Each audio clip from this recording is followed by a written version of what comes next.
Triumph just posted its strongest U.S. sales numbers in the brand's 122-year history, and most American riders still think of it as a niche British boutique. They're wrong. 6 bikes are doing the heavy lifting. One of them is under $6,000, and the model closing out this list?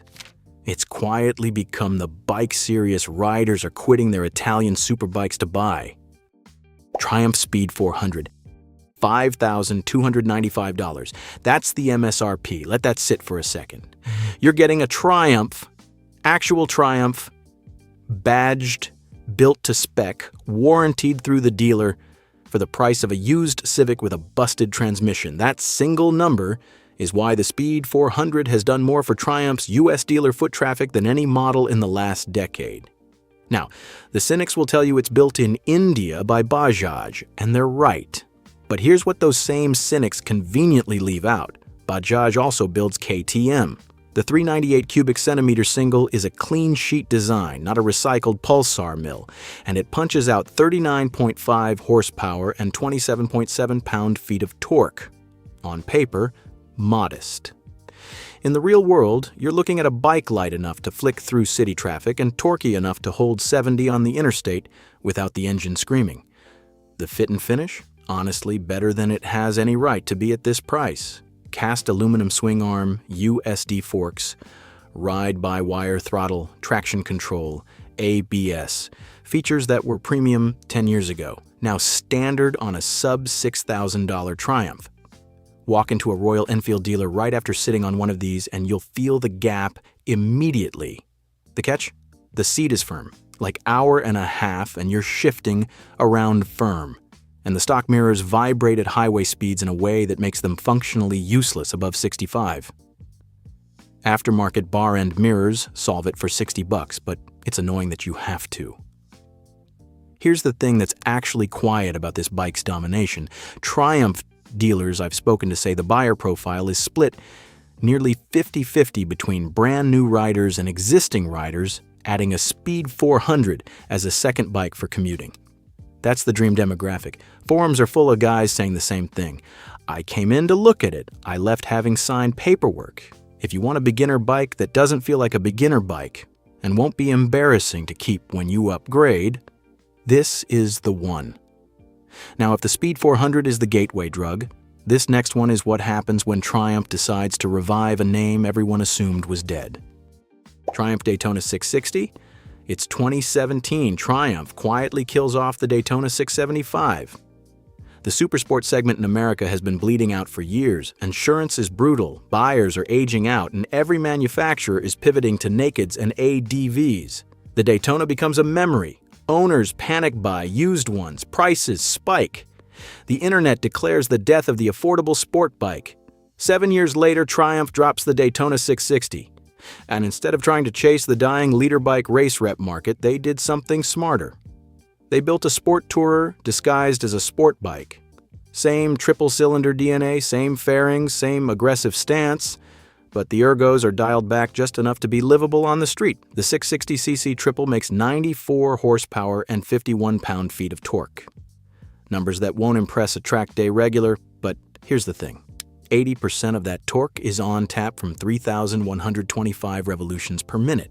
That's the magic. You're not ringing it to 12,000 revolutions per minute at every stoplight just to make it move. It pulls clean from any gear, any speed with that signature Triumph triple sound that Honda and Yamaha would charge double to replicate. MSRP is $9,495. For context, a Yamaha YZF R7 is $9,199, makes less power, and sounds like a sewing machine by comparison.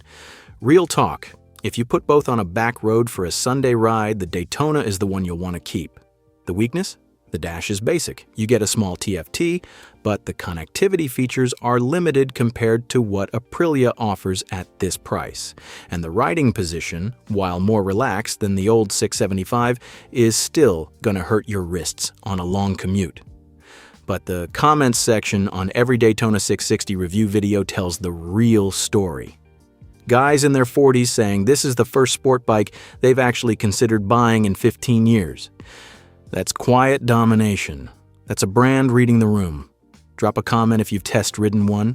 I want to know if it lives up to the hype in person. Before we get to the next one, if you're getting value out of this breakdown, hit subscribe. It actually moves the needle on whether YouTube shows this channel to more riders. From sport bike to dirt, Triumph's adventure lineup has been the brand's most strategically aggressive play, and one bike in particular is eating BMW's lunch. Triumph Tiger 900 GT Pro. Walk into a BMW dealer, sit on an F900 GS, then walk across town and sit on a Tiger 900 GT Pro. I'll tell you exactly what happens. You'll notice the Triumph seat is more sculpted, the screen is easier to adjust without tools, the heated grips warm up faster, and the dash is sharper. Then you'll look at the prices. The Tiger 900 GT Pro lands at $16,795. The closest BMW equivalent. You're looking at $17,000, plus before you've added the option packages BMW dealers love to push. And those option packages on the Triumph, most of them are standard. The 888 cubic centimeters T-plane triple is the technical headliner here. The firing order is offset, 1-3-2 with uneven spacing, which gives it the low-end grunt of a twin and the high-end snarl of a triple. On paper, 106 horsepower. In practice, it pulls like a tractor under 4,000 revolutions per minute and sings above 6,000. For an 85 that's meant to spend most of its life on pavement, that character is everything. Cornering ABS, multiple ride modes, electronic suspension on higher trims, full TFT with phone mirroring, tire pressure monitoring. The package is dense. Triumph included things BMW charges extra for, and that's why the dealers I've talked to say the average GT Pro buyer is cross-shopping from BMW, not Honda or KTM. The downside, it's heavy. 487 pounds wet. If you're a smaller rider, or you actually plan to drop this thing on a fire road, you'll feel every pound. The GS rally crowd will tell you the Triumph doesn't quite match BMW's off-road poise, and they're not wrong. The GT Pro is a road-biased ADV, full stop. But for the rider who does 90% highway, 10% gravel, and that's most ADV buyers, even the ones who pretend otherwise, the Tiger 900 is the smarter buy. Quietly, it's becoming the default. Dealers know it. BMW knows it too. This next one's the bike Triumph almost killed off. And the reason it survived is one of the strangest stories in the modern motorcycle market. Triumph Speed Twin 900.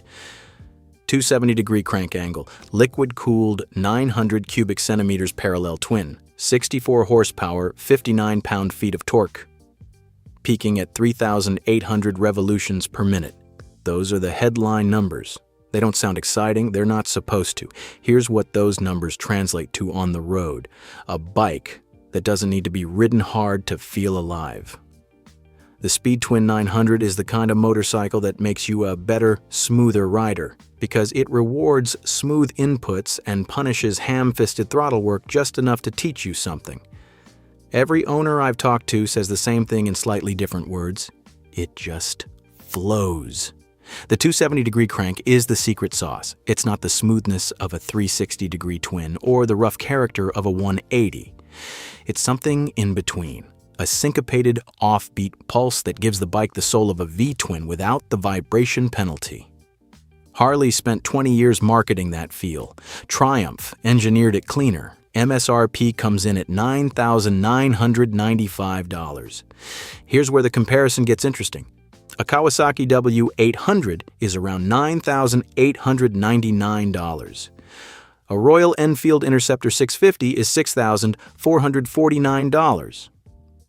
The Triumph is more expensive than both, but the build-quality gap, especially against the Royal Enfield, is real.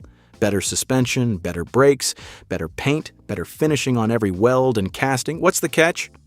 Cornering clearance, push the Speed Twin in tight twisties, and you'll start grinding pegs faster than you'd expect. The suspension is more compliant than sporty, and the bike's weight distribution is set up for cruising, not carving. Treat it like a sport bike and you'll be disappointed. But treat it like what it is. A modern classic with genuine character designed for slow-burning back road rides where the destination is just an excuse, and it might be the most satisfying bike in the entire Triumph lineup. Honestly, this is the one in this list I'd buy with my own money. No hesitation.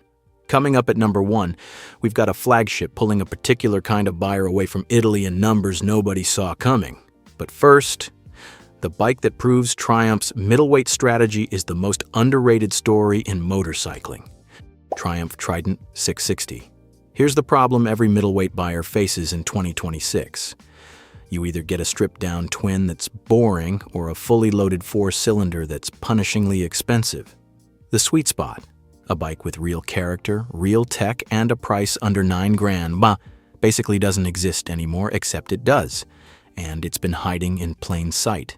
The Trident 660 starts at $8,595. For that money, you're getting an 81-horsepower triple ride-by-wire throttle, 2 riding modes, traction control, ABS, an assist and slipper clutch, and a TFT and LCD combo dash. The spec sheet reads like a bike costing $2,000 more. But specs aren't why this bike is quietly dominating the under 35 rider segment in America. The reason is character, that triple-cylinder configuration. The same architecture that defines Triumph's identity across the entire lineup feels intentionally different from every Japanese twin in this class. The MT-07 is rougher, more aggressive. The Z650 is smoother, but personality deficient. The Trident sits in a sweet spot, refined where it should be, sonorous where it counts. Fit and ergonomics are dialed for new riders without feeling babied. A 31.7-inch seat height makes it accessible. Slim midsection means even shorter riders get flat-footed at stops, and the upright bars mean your wrists won't hate you after an hour of city riding. What's the catch? Suspension. The Trident has fixed non-adjustable forks and only preload adjustment at the rear. For most riders, that's fine, but if you're heavier or you ride aggressively, you'll outrun the suspension's capability quickly. Worth noting, too, there's no cruise control even as an option, which is a strange omission in 2026. Still, for the rider who walked into a dealer in 2024 looking at a Yamaha MT-07 and walked out with a Trident instead, those riders exist in big numbers. Dealer floor data backs it up.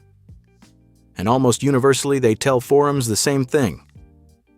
I didn't think I'd love it this much. That's the kind of word-of-mouth no marketing budget can buy. Completely different philosophy with this last one. Where the Trident is approachable, this is intentionally hostile, and it's selling out anyway.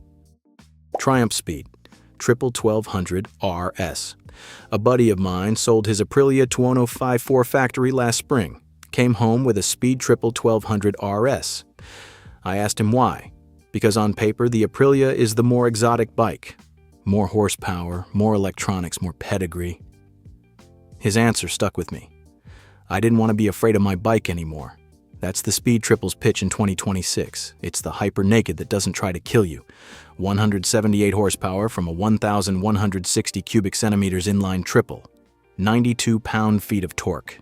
6-axis IMU semi-active Öhlins suspension, cornering ABS, anti-wheelie launch control, quick shifter, Brembo-style McCalipers. Every box is checked. But the throttle calibration, the chassis balance, the way the power builds, it's all tuned to be exploitable, not just terrifying. MSRP is $19,995. Look at the field. A Ducati Streetfighter 5.4 is north of $22,000. The Aprilia Tuono 5.4 sits at $20,499, and a BMW M1000R will run you $22,300 minimum. The Speed Triple isn't cheap, but in the leader bike hyper-naked segment, it's the value play that doesn't feel like a compromise. What's the catch? 2 things. The dash, while functional, doesn't have the visual polish of the Ducati, and the exhaust note, while characterful, doesn't have the operatic theater of a V4. If you're an audiophile, the Italian competition still wins on raw drama. But here's what the data is showing. Triumph has been steadily eating market share from both Aprilia and KTM in this segment for 3 years running, and the buyer profile keeps repeating itself. Experienced riders, often in their 40s and 50s, who want flagship performance without flagship maintenance bills or temperamental electronics. The forums tell the story. Speed. Triple owners are notably absent from the "my bike is in the shop again" threads. This is quiet domination. Not because the bike is invisible, it's loud and aggressive, but because Triumph isn't shouting about it. They're letting the buyers do the talking. And in the segment that defines a flagship motorcycle brand, that's the kind of win that matters most. Triumph isn't winning by accident. They built a lineup with no weak links. If I had to spend my own money, Speed Twin. 900, no hesitation, but the Daytona 660 is the smartest dollar in the entire range. Which one's actually going in your garage? Drop it below. Subscribe for more honest motorcycle breakdowns.